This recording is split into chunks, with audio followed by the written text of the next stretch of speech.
आदाब। आज फिर से मैं आपके सामने एक और किस्सा लेकर आया हूँ जो कि जावेद अख्तर साहब और साहिल लुधियानवी साहब का है। तो सुनिए यह किस्सा। एक बार क्या हुआ कि जावेद अख्तर साहब साहिल लुधियानवी साहब के घर पर पहुंचे।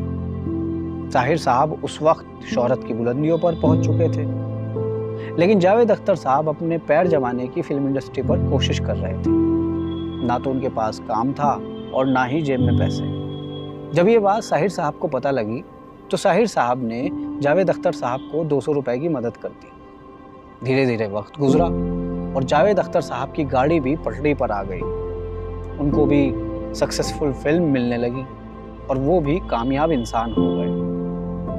अब ये दोनों दोस्त बन गए। धीरे धीरे इनके संबंध जो हैं वो गहरे हो गए, क्योंकि इन्होंने साथ में काम भी किया कुछ फिल्मों में, जैसे कि काला पत्थर, दीवार और भी बहुत सारी। किसी महफिल में जावेद अख्तर साहब साहिर साहब को कह भी देते, साहिर साहब आपके वो 200 रुपए मेरे पास रखे हैं लेकिन मैं दूंगा नहीं। साहिर साहब ये बात सुनकर मुस्कुरा देते लेकिन कुछ बोलते नहीं। लेकिन जनाब आप देखिए कि ज़िंदगी कितनी कमाल की चीज़ है। ना तो साहिर साहब ने वो 200 रुपए कभी मांगे और ना ही जावेद अख्तर साहब ने साहिर साहब को वो 200 रुपए दिए, लेकिन फिर भी जावेद अख्तर साहब ने वो 200 रुपए उनको लौटा दिए। वो कैसे, तो सुनिए। हुआ ये कि साहिर साहब के इंतकाल की खबर पूरी फिल्म इंडस्ट्री में आग की तरह फैल गई। जब ये बात जावेद अख्तर साहब को पता लगी तो वो भी अपने अंदर गुब्बार लिए हुए कब्रिस्तान पहुँचे।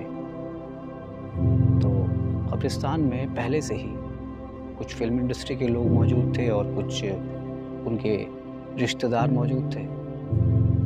धीरे धीरे सब लोग जाने लगे, लेकिन जावेद अख्तर साहब उनकी कब्र पे ही बैठ गए। थोड़ी देर बैठे रहे और उसके बाद फिर वो भी कब्रिस्तान से वापस जाने लगे। जैसे ही वो अपने गाड़ी में बैठते हैं तो पीछे से एक आदमी की आवाज़ आती है। तो जावेद अख्तर साहब पीछे पलट कर देखते हैं तो एक आदमी उनसे कुछ कह रहा है। वो कहता है, जावेद साहब आपके पास 200 रुपए हैं क्या?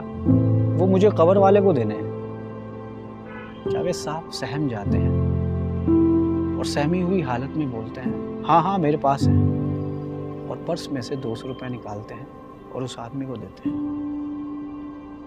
मैं आज भी कभी कभी ये सोचता हूँ कि जब जावेद अख्तर साहब अपनी गाड़ी से अपने घर लौट रहे होंगे तो वो क्या सोच रहे होंगे उन 200 रुपए के बारे में, या फिर जिंदगी के फलसफे के बारे में। शुक्रिया।